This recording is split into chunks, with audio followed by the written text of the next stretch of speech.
Hello, and welcome to our webinar series, Next Steps in COVID-19 Response and Long-Term Care.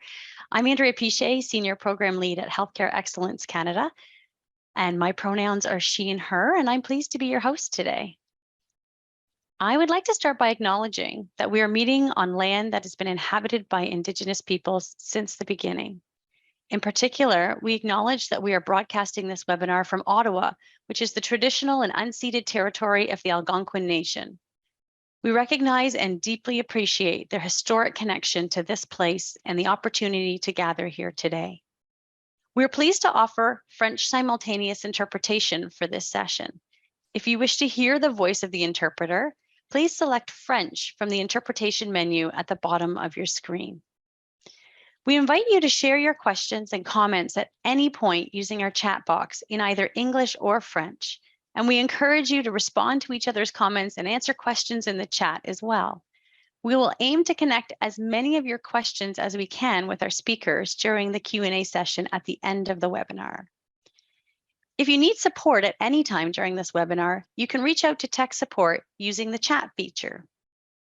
This session is being recorded and will be available on our website in the next couple of days to review or share with colleagues who missed it. We recognize that today marks Canada's Day of Mourning to honor Her Majesty Queen Elizabeth II. We will end our session promptly at 1 p.m. Eastern Standard Time to support those who are planning to observe a moment of silence at that time. Finally, we are excited to share that the next phase of Healthcare Excellence Canada's programming to support long-term care is launching soon. Stay tuned for more information about an opportunity to receive support to build better care with and for people living and working in long-term care. Today, we are pleased to have Dr. Sharon Kasalainen joining us to talk about improving capacity within long-term care to implement a palliative approach to care. Dr. Kasalainen is a professor and holds the inaugural Gladys Sharp Chair in Nursing at McMaster University.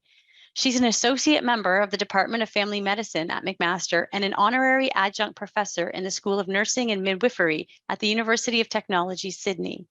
She is co-lead of the Strengthening a Palliative Approach in Long-Term Care, or SPA-LTC program, which aims to improve the quality of living and dying for residents and their family and friends in long-term care.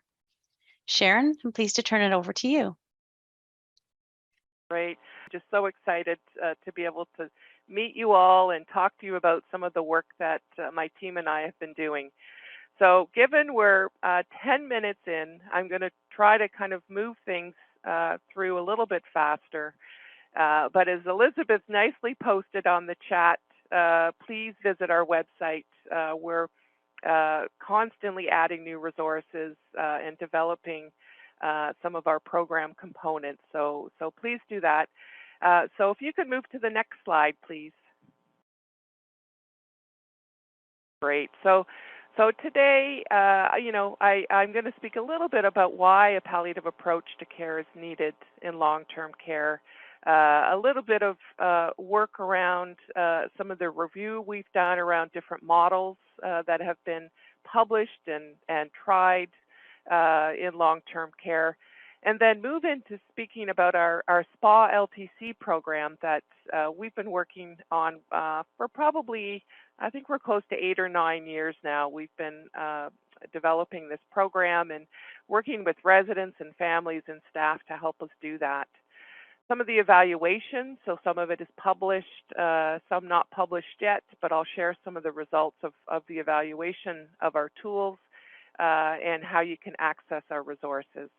Next slide, please.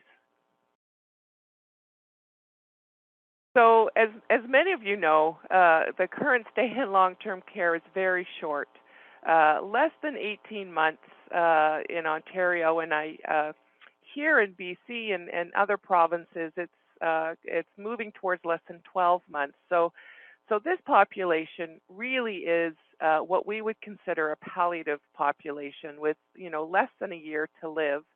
Many of them dying well before the year because we're seeing people enter long-term care. They're much frailer. Their healthcare needs are more complex and create lots of challenges for trying to create a peaceful death and support families along the way. particularly when we're in residence in long-term care. We're seeing up to 70% that have dementia and other mental illness, which makes decision-making and supporting families and residents in the care trajectory very challenging. And what we don't want to see is family members at end of life having to make decisions on behalf of their loved ones in crisis mode, stressed, and some of these negative effects lasting well into bereavement. Next slide, please. So this was a editorial I wrote actually before COVID, but it was based largely on some work that had been done with colleagues in Europe. Many of you may know about the PACE program, very similar to our SPA LTC program and some of the other programs in Canada. But essentially what we're seeing is there's a desperate need for training and education in long-term care for staff around how to implement a palliative approach. And when we do provide training, we're seeing limited reach. So with 80% of staff being PSWs or healthcare aides, providing most of the hands-on care, but unfortunately they're not the ones that are often attending education, but as we know could benefit from it the most. The other piece is really trying to build capacity by developing internal champions. So this can be in the form of a palliative champion team. And then also leveraging, we're fortunate in many provinces to have palliative consultants or outreach nurse practitioners to help support long-term care homes. So we call that external facilitation. And then from a kind of a quality improvement or research standpoint, are we using the right outcomes? So are we really tapping into what families, residents, what we all believe would be a successful outcome for any kind of intervention? Next slide, please. So we embarked on a scoping review a few years ago, many of us involved, and essentially we found that there were four primary care palliative models that have existed in long-term care over the years. In the earlier stages, end-of-life care, and this was, I remember this happening when I was an RN in long-term care. Anyone who was approaching end of life or at end of life, we often would try to get a palliative physician, palliative nurse in to help support the residents and families. So bringing someone in from outside the home. We quickly realized there's not enough of those external specialists to meet the needs of long-term care. We needed to develop that expertise within long-term care. And really the focus still being at end of life.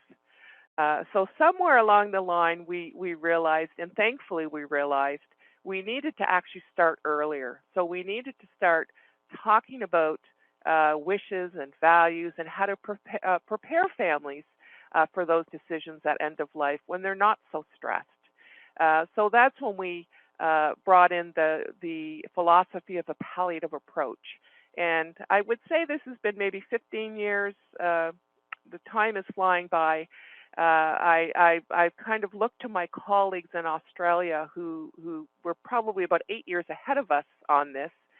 But I think that's when we started wanting to focus more on building capacity to implement a palliative approach, and that being advanced care planning as well. So being able to get people, as soon as we can, talking about some of their values and wishes and things that are important to them that they anticipate for end of life. And then finally, we've landed on this need to have internal capacity within a palliative approach, but also leveraging expertise from the palliative specialists, being the physicians, as I mentioned, nurse practitioners, palliative consultants, anybody that has the expertise that can help support long-term care homes. Next slide, please. And that's essentially how we've developed our SPA LTC program, Strengthening a Palliative Approach in Long-Term Care. And we're trying to initiate some of these discussions, sharing information early on, soon after admission, and hopefully someday even before admission, where we won't be needing to just start advanced care planning. Hopefully it will be starting long before people come to long-term care. But you can see here we have a bit of a staged approach.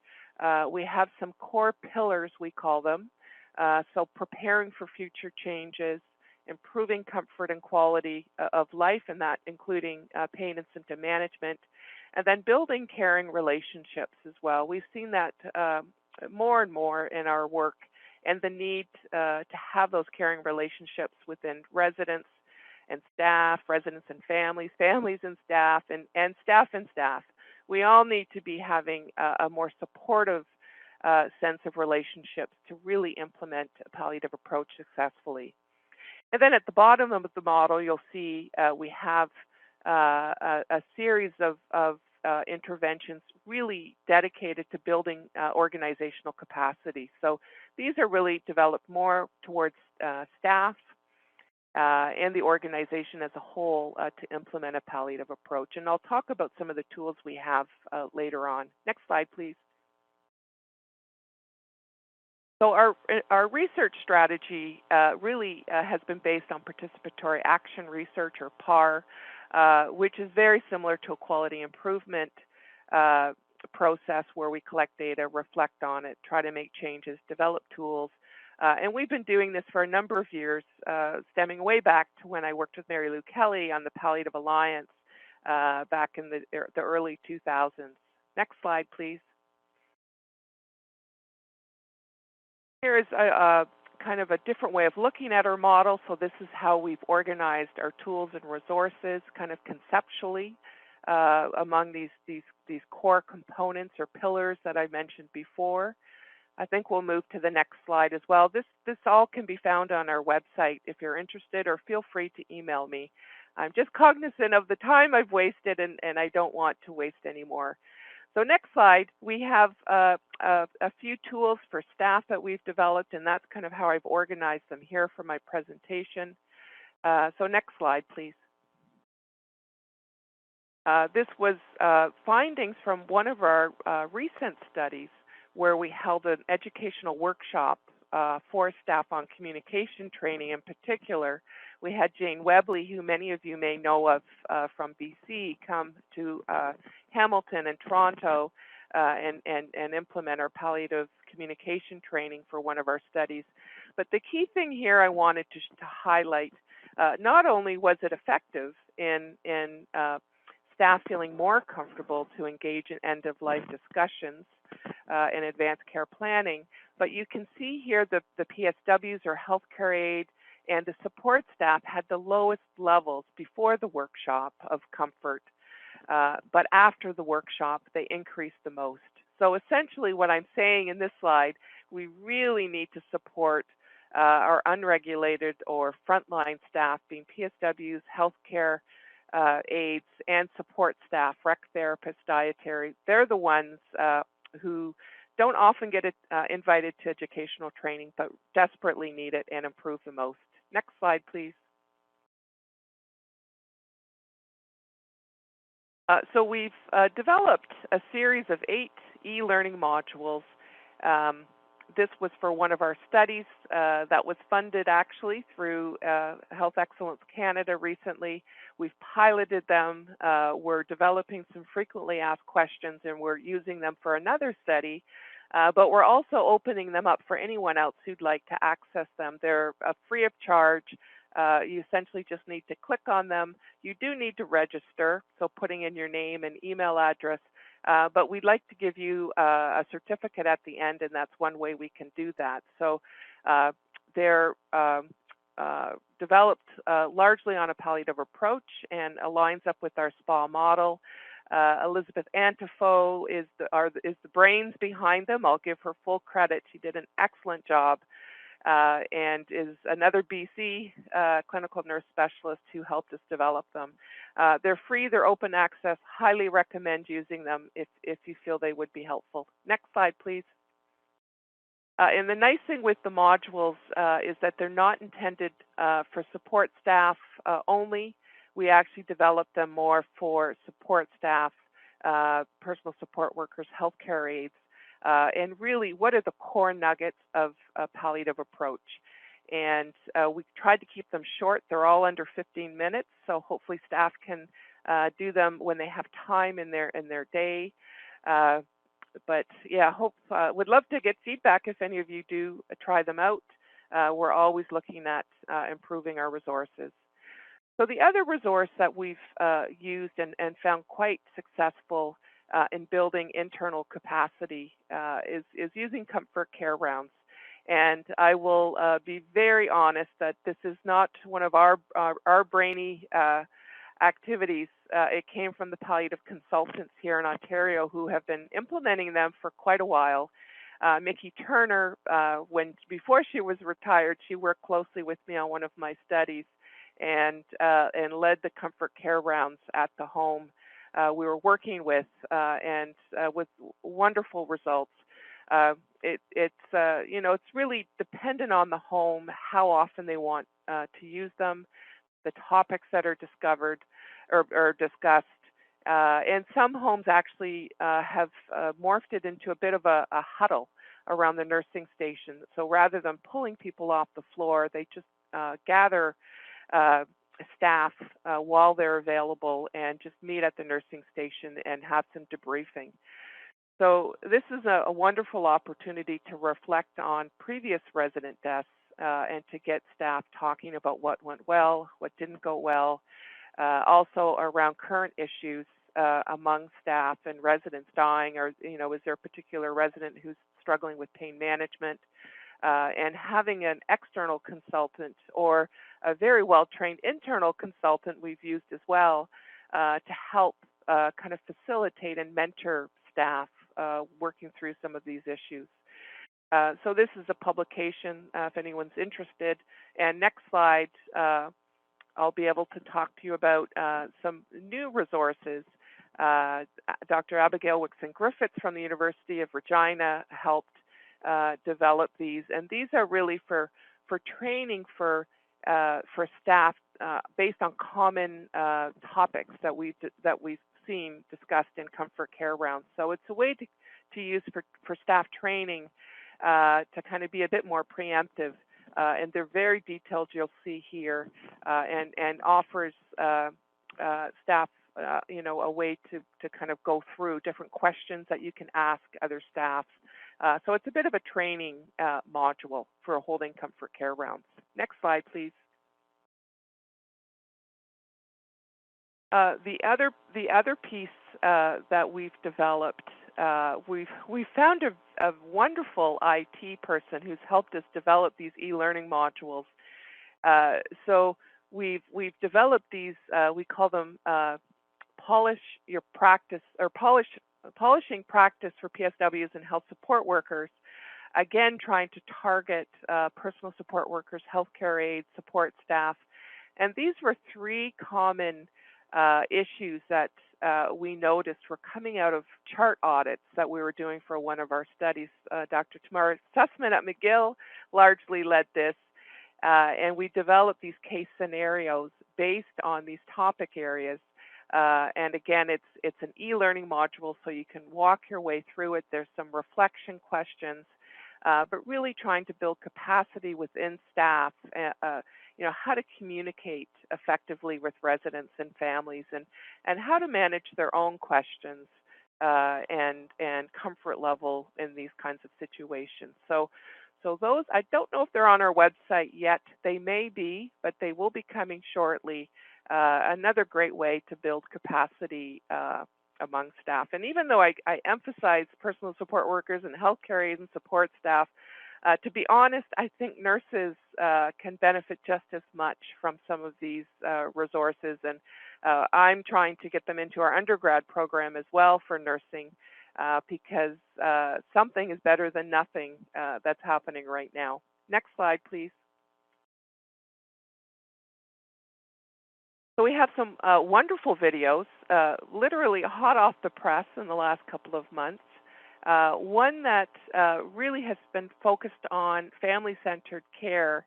It was initiated during COVID, and our Saskatchewan colleagues, so Dr. Paulette Hunter, Dr. Abigail Wixon-Griffiths, have this wonderful network of family advisors and palliative experts working together, and they developed quite a few different videos.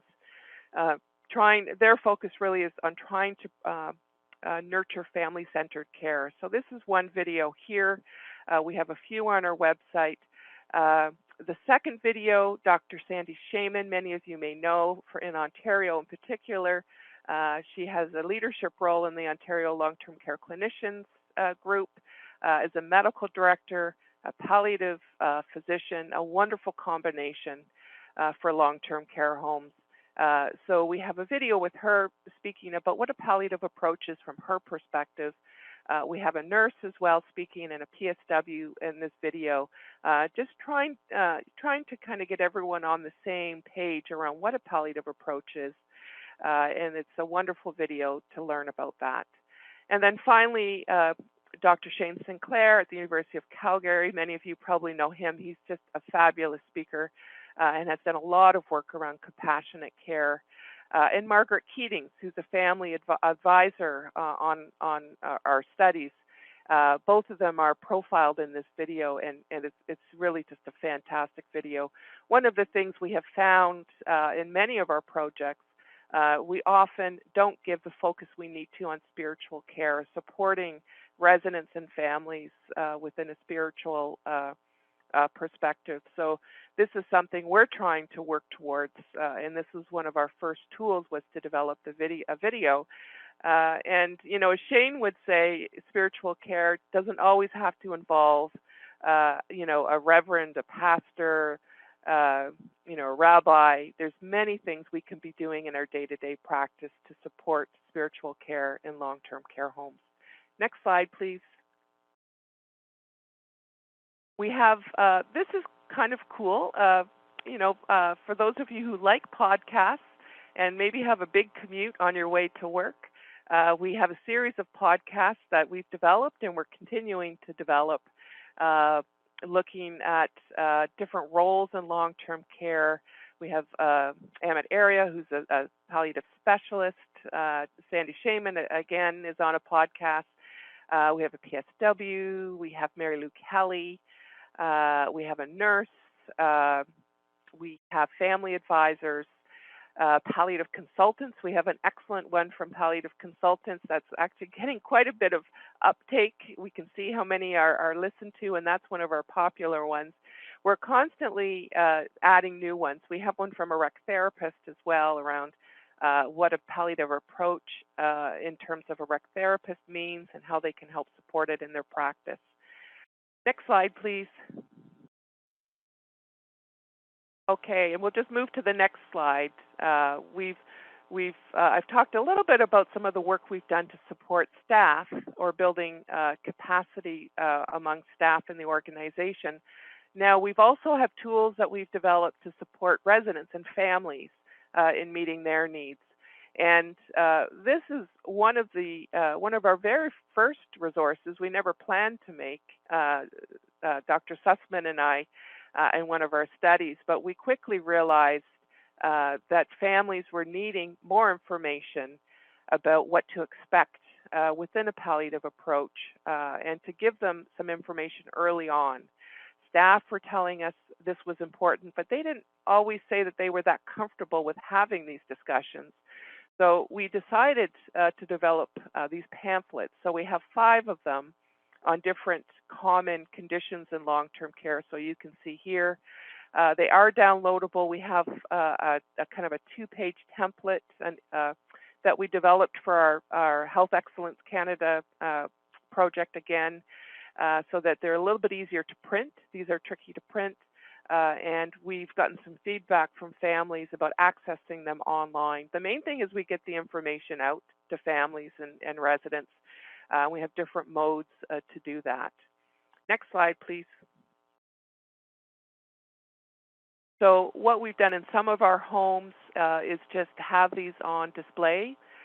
for residents and families to pick up when they feel comfortable or when they need the information. It's kind of funny. We see staff picking them up as well and reading them, and they've been vetted by a number of people, a number of specialists. We have them available in French as well, and we've adapted them for, I think, 6 or 7 different provinces now. So part of the pamphlets have a resource, a list of resources for families to access with links. So we have customized those in terms of what's available in each province. Next slide, please. We've had 2 publications that have evaluated the pamphlets. Essentially, all positive feedback from families. But the one piece that we did struggle with, they found it helped them reflect what questions to ask, but they didn't actually start engaging in conversations with their loved ones in long-term care. So it was a very passive kind of way to learn information, which was great and much needed. But we also felt it's important for families to start talking with residents and staff to get these conversations going. So next slide, please. We embarked on another study using the Conversation Starter Kit. Oh, sorry, I'm ahead of myself. We'll talk about the Conversation Starter Kit, I think, next. But we've also, I should also put a plug in for these new resources. They're conversation guides. So what we developed, and we realized that staff needed to be able to answer questions as families raised them. So we were giving families these pamphlets to read, but then when they would ask questions to staff weren't feeling comfortable or were able to give them the answers that they wanted. So we've developed these conversation guides really as a staff building exercise, so staff could feel more comfortable answering questions that likely would emerge from families reading the pamphlets. Okay, next slide, please. Now we can move on to the Conversation Starter Kit. This was developed in the U.S. Many of you may know about this initiative. It essentially, what Tamara and I liked about it was geared for people who had dementia. So the orange version was the booklet that residents could use. The purple booklet was for families to use to support them in having these conversations with residents, or when residents are no longer able to engage in these conversations, a way for families to be able to reflect and spend some time thinking about decisions that they would have to make later on in the trajectory as the resident nears end of life. So next slide, please. So essentially, it's a very simple booklet to use. We did modify it for Canada. It has been translated to French as well. I'm not sure we have that version on our website, but I'm sure Dr. Sussman has it handy in her files. But essentially priming people ready to actually have the conversation. So there's a get ready, get set. We'll go to the next slide, please. And then there's go. So, probing families and residents about the kinds of questions they need to think about, and some of the, getting them talking about what's important to them, level of engagement that they, how engaged do they want to be in some of these important decisions, talking about end-of-life decisions that are most likely going to happen, but preparing them for those decisions and starting to get those conversations going now. Next slide, please. So what we found was that residents who used the booklet, and we actually had 44 residents complete it, which we were pretty excited about. We had 3 homes involved in this study, and we were fortunate to get 44 residents engaged. But we found residents, after having read the booklet, they were asking more questions to their healthcare provider. So that was great to hear. So they were getting more engaged, asking questions. which is exactly what we wanted them to do. Next slide, please. And for families, we were a bit surprised initially. We used the self-efficacy and decision-making at end-of-life tool, and we found that families were actually feeling pretty certain at the baseline, so before they had the booklet, about decisions they would have to make on behalf of the resident later on. But after completing the booklet, they felt less confident. So this was not what we expected, but actually, when you think about it, it makes sense because families were starting to learn about the kinds of questions and decisions they would have to make at end of life. So the booklet served as a way to kind of trigger them and create awareness about what they were going to need to be prepared with later on. So we actually ended up feeling pretty good about that finding, and hopefully families, pursued and did get the information that they needed to feel more confident later on. Next slide, please. So Conversation Starter Kit really, is an advanced care planning initiative for residents when they're able to engage in these discussions with families and staff. But as we know in long-term care, there's a small window of time when that can happen.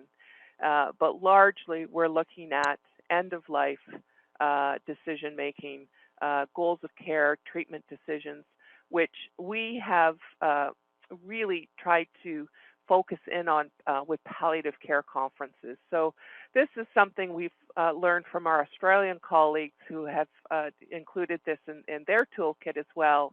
But getting families together with staff and the resident, if the resident is able, together in a meeting so that they can ask questions, get their questions answered, receive information, and to get some support from staff so that they can make informed decisions about, what will happen at end of life for the resident. We use a palliative performance scale to trigger these conferences. So these aren't regular annual care conferences. These are special ones for someone, a resident who is nearing end of life. So a PPS score, we started off with 30%. For those of you who know the PPS, we realized that's not soon enough. We bumped it back to 40%. And now our current study, we actually have it at 50%. Trying to capture residents and families well in advance before a resident dies. But you can see, the focus of these conferences are around giving information, and we really want families to be front and center and making sure that their needs are met. Next slide, please. So we have, this was our first pilot study on our SPA program. And I would say, largely can attribute these findings to the Palliative Care Conference. So we found residents who had a palliative care conference had an 82%, or 82% of our participating residents had a palliative care conference. And for those of them who had a palliative care conference, we saw a reduction of ER visits of 55% in the last year of life, which was pretty good. And also we found 72% decrease in resident deaths in the hospital. So trying to keep residents in the long-term care home and die there with families and staff who know them well. So we believe having palliative care conferences help prepare families and staff ahead of time and appease families' worries and anxieties that, there are things we can do in long-term care to support a peaceful death for residents. So we're pretty excited about those findings. Certainly it's nice to keep residents out of the hospital if possible. There's always going to be some, we estimate around 12%, I think is what we say. We'll never get it to zero, and we don't want to get it to zero because some families want and prefer to have residents go to the hospital. Next slide, please. Just watching the time here, we've got, looks like 15 minutes left. So this is another resource the Comfort Care at End of Life booklet for persons with Alzheimer's. Some of you may find it familiar. It was a booklet. The original booklet was developed by Dr. Marcel Arcan at Laval, who is a palliative physician and a wonderful, wonderful man. He's since retired, but he's worked with us on this booklet, and we've adapted it recently for another study. We're working with 5 other countries who are using the same booklet, have translated it in, I think it's translated in about 10 different languages. But really it's intended for families. There's lots of questions for families of people who have dementia about, what to expect. What should they be eating? How do you manage pain? Lots of very important questions, common questions that families ask for people who have dementia. We also have a question prompt sheet. Jenny Vandersteen from the Netherlands, some of you may know her name. She does a lot of work in this area as well. So questions that kind of line up with the booklet that families may still want more information on. So what we found is having these questions explicit, it almost gives families permission to ask these questions, or reminds them, yeah, that's something I'd like to know more about. So these two, we're just winding up this study, but the booklet itself is just phenomenal. Marcel really, we've just adapted it slightly, but just fabulous work. We do have it online for those of you who would like to use it. Marcel actually has a training video. We videotaped him so that you can see him as well speaking to the booklet. It is in French. Actually, it was developed initially in French, so it's in both languages. Next slide, please. We can just move to the next slide. Essentially, we've learned a lot from COVID. Certainly, long-term care will never be the same. I think we've finally gotten out there, and people are seeing some of the challenges that long-term care homes have generally, and more so with implementing a palliative approach. We partnered with Canadian Hospice Palliative Care Association during COVID, did a bit of a scan. We might have actually reached out to some of you on the line here, and have a bit of a repository of tools. It was primarily, kind of meant to be for during COVID, but certainly they're quite relevant still now. So there's the link for those of you interested to check that out. Next slide, please. The other piece, I think we've certainly realized how much we need to support long-term care staff. What they've had to go through during COVID is really unbelievable. And now, working with some homes, seeing the shortages and the burnout and staff hanging in there. But really, we need to support them more, given the amount of death that they see, and sometimes not the nicest deaths that they've had to go through. So, how can we help support staff more to implement a palliative approach and manage their own grief and bereavement as well? Next slide, please.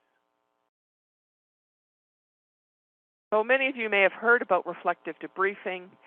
We do build it into the Comfort Care rounds as well, but you can also hold separate reflective debriefing sessions. And this, you can watch a video. This is Jo Hockley from Scotland. She was really a leader in implementing the gold standards framework in long-term care. So this is a video of a real-life reflective debriefing session, and we've worked with the PACE group to adapt it as a teaching video. So we've got it down to about 12 minutes for staff or facilitators who want to learn more about reflective debriefing. So wonderful video.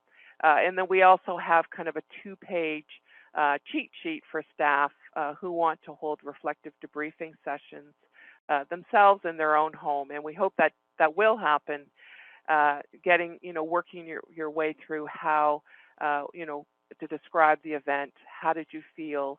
and hopefully come up with some new learning and staff feeling better about some of these experiences. We certainly don't want staff carrying, their grief home with them and for weeks on end, and that's what we've been seeing a lot of lately. Next slide, please. So one of the focus, I think it's pretty clear, and certainly COVID has highlighted, we need to focus more on a psychosocial model of care. So bringing in the spiritual element, bringing in more effective communication, more social support among all parties in long-term care, particularly families. We certainly, are hearing more and more from them about how we need to support them better within a palliative approach. Next slide, please. I want to make sure we have time for questions. One of my big dreams is to have long-term care a compassionate community where we can break down the walls of long-term care homes and engage them more in the community. And Alan Kelleher here, I was actually listening to him speak a number of years ago, and I think there's lots of work we can do to bring long-term care, really look at it more as a hospice, and how can we link schools, art museums, more within the community and not an isolated sector as it stands today. Next slide, please. Final thoughts, we need to build capacity in long-term care across the board. I've shared with you some tools and resources to do that. That's the easy part. The hard part is getting them in practice and getting time for staff to be able to implement and learn and engage in some of these resources. Need to focus on a family-centered model within a psychosocial model of care and really try to integrate long-term care homes more into the community. Next slide, please. I think we're winding up here. I just want to put a plug in for our community of practice. This is an initiative that we've partnered with Canadian Hospice Palliative Care Association. We meet once a month. It's just a phenomenal group, very informal. We have a number of guest speakers. This was our first session back last year, I believe.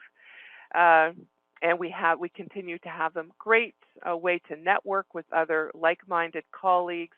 I always come out learning new things and hearing about great initiatives out there. Next slide, please. And we have a Health Canada funded SPA Alliance. So this is the other plug. I'm hoping we can get some of you joining our alliance. Our goal within this is not on research, it's knowledge translation. We want to spread our palliative program across the country.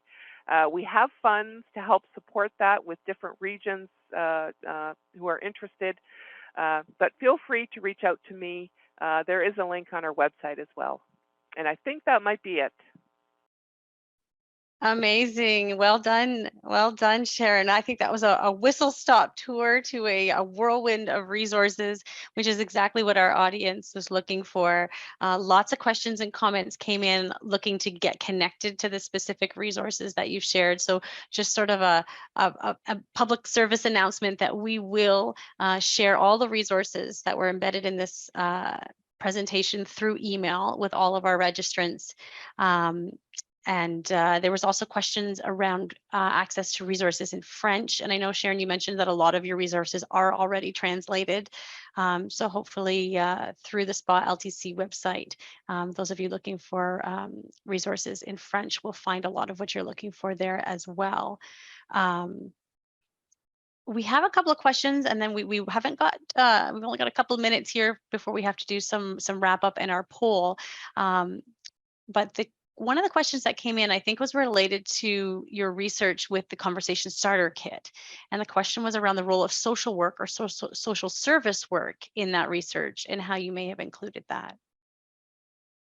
Great question. That was my oversight. I mentioned Dr. Tamara Sussman at McGill. She's a social worker, and she would not be happy with me right now for not highlighting that more. So Social work and engaging social workers using the conversation starter kit is a great example. I think having the social workers involved with the palliative care conferences as well.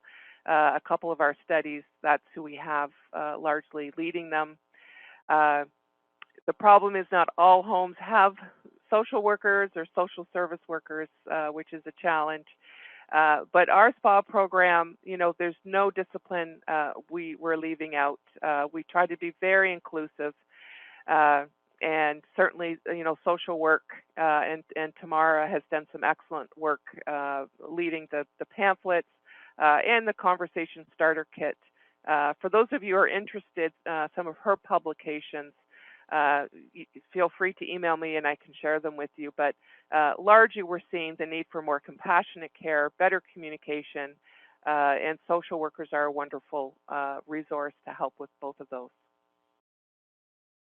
Thank you. And before we open our poll and do our final conclusions, one last question, if you have a very quick answer, is there was a question around evolving end-of-life care and wanting to strengthen the palliative approach prior to end of life. And do you have specific resources for that? Yeah, so I guess that's where we see advanced care planning coming into place. So the conversation starter kit is one, the pamphlets as well.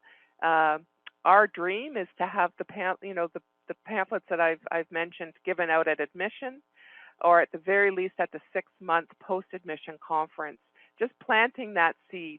They are, condition specific, but then there's also some general concepts around a palliative approach. And I think if we really look at family-centered care and start that at the beginning at admission, I think that will help solve a lot of our problems as well, is really being guided by what the family needs and supporting them as best as we can. Thanks, Sharon. And thank you so much for being our speaker today. Thanks to all of you, our audience, for joining this webinar. I'd like you to please mark your calendars. Our next webinar for this webinar series will be on October 17th, and we're going to connect our webinar with Canadian Patient Safety Week, which is happening the week of October 24th. And so the focus will be how safe is your care, building capacity for safety in partnership with providers, patients, and essential care partners. Please, if you don't mind taking a moment to jump right into the poll. We just have a few questions on today's session, being number 1, the webinar provided useful information. 2, whether you intend to share what you learned with others. 3, if you know more about the topic than you did before. 4, if there's any topics you'd like to see covered in a future webinar, and this was the result of the answer to that question in previous ones. And 5, what's your gender, if where your gender refers to the gender that you internally feel and or the gender that a person publicly expresses. So quickly, those questions would really help us to shape our content. And again, I'd like to thank Dr. Sharon Castellanen for your excellent presentation. Of course, thanks to you, our audience. This concludes today's event. I hope you have a wonderful day. Stay well. Take care, everyone.